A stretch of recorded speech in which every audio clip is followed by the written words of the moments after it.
of others are not sufficient. But there is another way that you can develop this sense of the true inner self, and it's through spiritual practices. So it doesn't always take a disaster. The last century I think of as the age of psychology, because mankind really got into examining the depths of the psyche. Does modern psychology, does it really have an insight into the true nature of self? I think it's getting there. Psychology, as far as I understand it, is a very new developing science. It's only about a century old, I think, really.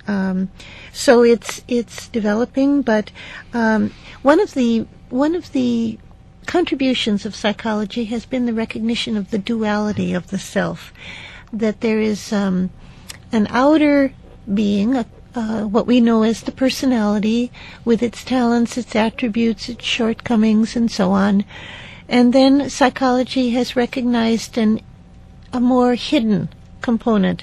For a long time, this hidden aspect of the self was seen as a kind of a subconscious factor.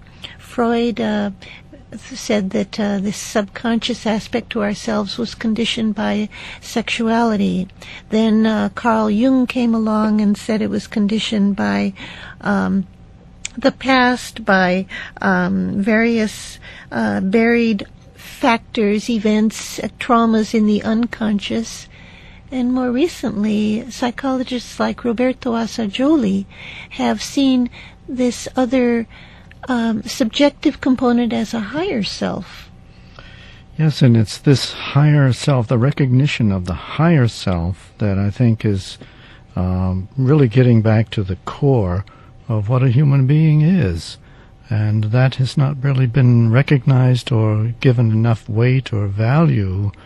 And it's a new kind of approach to the whole science of psychology and psychotherapy, and the psychology that Assagioli discovered or promoted was called psychosynthesis, and psychosynthesis is essentially it's concerned with the synthesis of the separate and the separative elements of the psyche. Bringing them all together, you mean? Bringing them together, and because basic to psychosynthesis is the recognition of the central core of the self and the I consciousness as distinct from the changing the physical and the emotional and the mental states that we're also familiar with. So it's distinguishing the difference between these emotional states and physical sensations and the real core of the I self, the I consciousness. Which you seem to be saying, Assagioli said, was more stable? It's really what we are in our basic core self. It represents, contains the basic principle of will, or of love, and of light, essentially.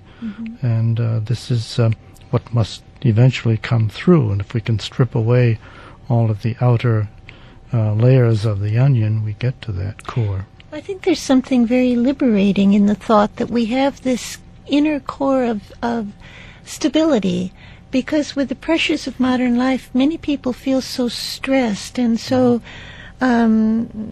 tentative and maybe vulnerable in the face of the onslaughts of modern life. We don't know if we can stand up to all the slings and arrows that life might bring our way. And this thought that you've mentioned, that there is this stable inner core, I find very reassuring. The problem is how to have access to it. Did Assagioli tell us how to find it? Oh, yes. There are. He did lay out some exercises and some things that we can do to help identify, and perhaps we can go into that a little later on in the program when we have more time. But because it is kind of extensive and it's very interesting, some exercises that everybody can do in their daily life, and So there are ways that we can discover this sense of self. And for those people who just tuned in, you're listening to Inner Sight. And our topic for today is, if you haven't guessed it, the psychology of the self. And Inner Sight is sponsored by Lucis Trust, and every discussion that we have is based on the literature written by Alice Bailey. Alice Bailey is the founder of Lucis Trust, and she wrote 24 volumes of literature.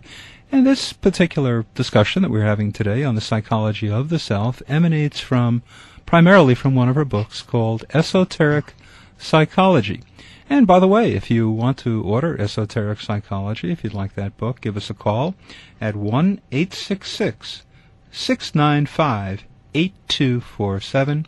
Once again, that's 1-866-695-8247. And for those people who have been listening for a long time, and if we've stimulated your interest and you'd like to purchase all 24 volumes of the Alice Bailey book, you can call our number, our toll-free number again, and you'll get a 10% discount if you order all 24 volumes of the Alice Bailey books. An easy way to remember that number is 1-866-NY-LUCIS, L-U-C-I-S. Think of 1-866-New York Lucis. Our website, www.lucistrust.org. And our email is newyork@lucistrust.org. And remember that the work of Lucis Trust, including this program, is funded entirely by voluntary donations, and so we welcome your donations as a means of keeping us on the air.